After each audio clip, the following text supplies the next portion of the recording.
Hedah pun berjuang di Makkah, Syidloh pun berjuang di Madinah.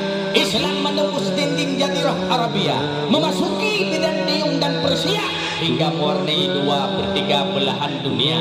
Akhlaknya luar biasa.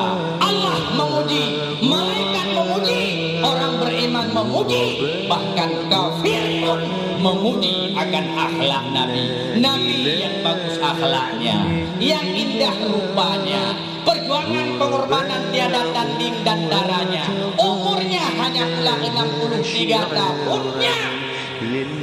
Tiba-tiba kan Allah, so yang han sedih, so yang han susah, so yang han gelisah, malah detik-detik kembalinya Rasulullah.